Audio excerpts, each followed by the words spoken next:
Okay, folks, the top U.S. general or commander over in Europe has come out and basically speculated or stated that the upcoming Russia-Belarus drills could be a Trojan horse exceeding their planned scale. And Minsk and Moscow have come out and they've refuted the claims and point to the ongoing U.S. NATO military buildup and eastward expansion going on by their forces. So it's just a whole lot of finger-pointing continuing here. But this is the first time we're seeing the accusations or the possibility that these massive, unprecedented war drills that have been going on seemingly on a weekly basis in the last few months are nothing but a Trojan horse to secretly achieve a greater agenda.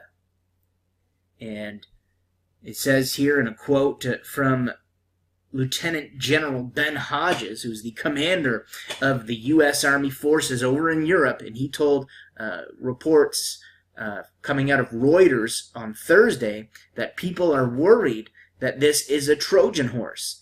He said that they say, we're just doing an exercise, and then all of a sudden they've moved all these people and capabilities somewhere that, and again, folks, this is just another example of the strategic military positioning that I've been reporting on extensively every time reports and stories come out on the militarization going on in the region there.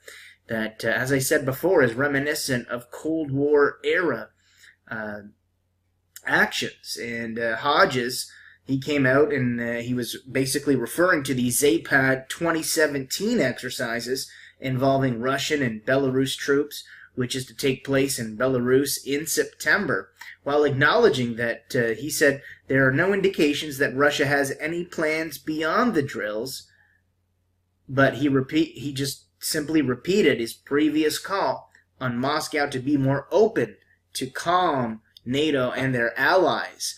And such allegations are aimed to artificially justify the NATO military buildup around Russia, according to a statement from the Russian Deputy Foreign Minister Grigory Karasin and what he told Interfax News.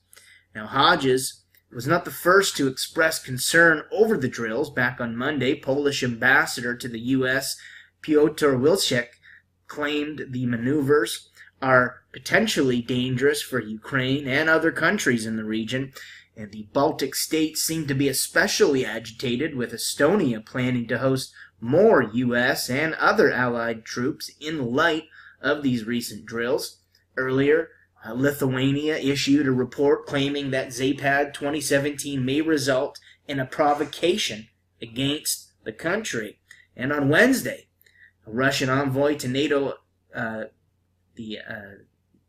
Alexander Grushko, he came out and said that emerging propaganda stories on the Zapad 2017 and its demonization is caused by the NATO military buildup on the eastern flank.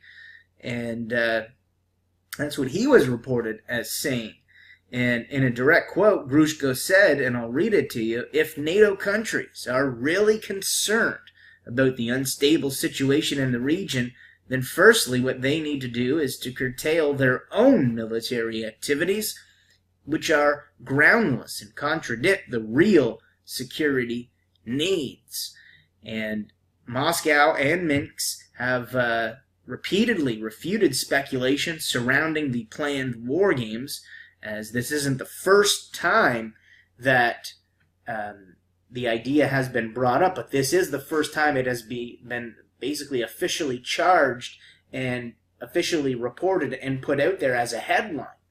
And it says here that the joint exercises pose no threat to any other country and are defensive in nature. And that's according to a statement from the Belarusian Defense Minister Andrei Ravkov, who spoke to TASS News on Monday. And recalling the 2016 NATO war games that took place in Europe, Ravkov said that it is not the alliance which should be concerned. Zapad 2017 is far less massive than the Anaconda drills, in Poland, and it involves, in Poland, approximately 12,700 troops alongside 680 pieces of weaponry and military hardware, compared to the more than 30,000 service members from NATO states and their allies, with 3,000 munitions involved in last year's drills. And so this mass militarization, I've been reporting on it for a while, has been ongoing here, folks. And while the Anaconda 2016 has not caused hysteria among us, we were receptive to the past exercise, despite the fact that it had an obvious hostile nature, he says. And that's according to the defense minister. And he also stressed that international organizations, including the UN, NATO, and the OSCE, will, as well as more than 80 foreign observers, are all invited to the drills, since there is nothing to conceal, they said. And in June, the Russian ambassador in Minsk reiterated assurances that the exercises pose no threat to any of the country's neighbors, amid what he called unhealthy speculation surrounding it. And I mean, that speculation arises for good reason. I mean, however, it goes on to mention that Russia has sought to reassure NATO that the military exercises will respect international limits on size, but NATO and U.S. officials remain wary about the scale and scope of these exercises. U.S. Army Lieutenant General Ben Hodges, who heads, as I said, the U.S. Army forces in Europe, told Reuters in an interview, as I alluded to, that Allied officials would keep a close eye on the military equipment brought into Belarus for these Zapad 2017 exercises, and whether or not it was removed later. So they're going to make sure that they don't use these drills as a Trojan horse to transfer, mass military hardware in a specific strategic position that can give them a potential competitive advantage, if you will, in the midst of all this militarization and jostling amongst these world powers.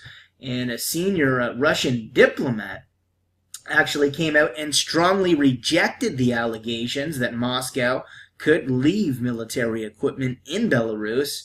And the Russian Deputy Foreign Minister Grigory Karasin told Interfax News on Friday, earlier today, I should say, that this artificial buffoonery, as he called it, over the routine Zapad 2017 exercises is aimed at justifying the sharp intensification of the NATO activities along the perimeter of Russian territory.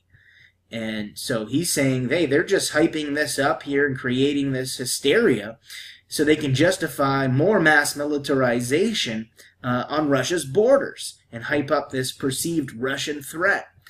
And NATO allies, it goes on to mention, and again I alluded to this earlier in the video here, are apparently nervous, according to General Hodges, because the previous large-scale Russian exercises employed special forces training, longer-range missiles, and unmanned aerial vehicles. Such tactics were later used in Russia's annexation of Crimea back in 2014.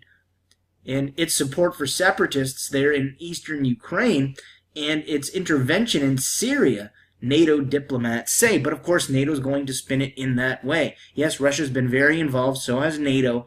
But again, there's a whole lot of other things going on behind the scenes pertaining to the information war. But nonetheless, folks, it's more signs of the times here with these wars and rumors of wars that are ongoing as tensions continue to rise and the mass military buildup continues by both sides in the region, and the saber rattling and threats continue from both sides. I just did a video before this one talking about how Vladimir Putin signed a new naval decree that basically cites the U.S. and their allies and NATO as threats to Russian national security. And this isn't the first time Putin has said this or released a statement insinuating such, as I said previously. Now, this General Hodges also said that the United States and its allies had been very open about a number of military exercises that have taken place across Eastern Europe this summer that actually have involved up to 40,000 troops, but it remained unclear if Moscow would adhere to a Cold War-era treaty known as the Vienna Document, which actually requires observers for large-scale exercises involving more than 13,000 troops. And I would say 40,000 definitely exceeds the 13,000 troops there. And some NATO allies actually believe that the Russian exercise, as we talked about, could number more than 100,000 troops. And I talked about that in previous videos. And could involve nuclear weapons training as well. And these are the biggest such exercises since as far back as 2013, I believe. And Russia has come out and they've said that they would invite observers, as I mentioned, if the exercises did exceed the required amount of 13,000 troops. And Hodges said that NATO would maintain normal rotations during the Russian war game while carrying out previously scheduled exercises in Sweden, Poland, and Ukraine. And so the entire region is just seeing war games all over the place. And that's in the midst of the deteriorating relations that, as many of the leaders from both sides have said, have, reached a point that is even lower than they were during the Cold War. Again, folks, it's all just more signs of the times here. And I just wanted to share that with you guys. I'll link you up to a couple of these reports here. But there you have it. A top U.S. commander of the U.S. forces in Europe has come out and stated that these Russian war games could potentially be used as a Trojan horse to strategically position large amounts of, mass amounts of military hardware. So whether or not that happens remains to be seen. Until this, up until now, it's purely speculation. And of course, from the Russian side, we've seen them come out and state that, NATO's just, and the U.S. is just hyping up these exercises so they can justify more mass militarization and eastward expansion on Russia's borders there in Eastern Europe, on the borders of Western Russia. That's what they're claiming, that, they're hyping this up to justify more mass military buildup. And again, folks, I'll link you up to the reports below. I'll finish with that. But more signs of the times here. This is Brother Joey. Until next time, much love, my friends, and God bless you guys. And it says here in a quote from Lieutenant General Ben Hodges, who's the commander of the U.S. Army forces over in Europe, and he told reports coming out of Reuters on Thursday that people are worried that this is a Trojan horse. He in Moscow have come out and they've refuted the claims and point to the ongoing U.S. NATO military buildup and eastward expansion going on by their forces. So it's just a whole lot of finger-pointing continuing here. But this is the first time we're seeing the accusations or the possibility that these massive, unprecedented war drills that have been going on seemingly on a weekly basis in the last few months are nothing but a Trojan horse to secretly achieve a greater agenda. Okay, folks, the top U.S. general or commander over in Europe has come out and basically speculated or stated that the upcoming Russia-Belarus drills could be a Trojan horse exceeding their planned scale. And Minsk said that they say, we're just doing an exercise. And then all of a sudden they've moved all these people and capabilities somewhere. That and again, folks, this is just another example of the strategic military positioning that I've been reporting on extensively every time reports and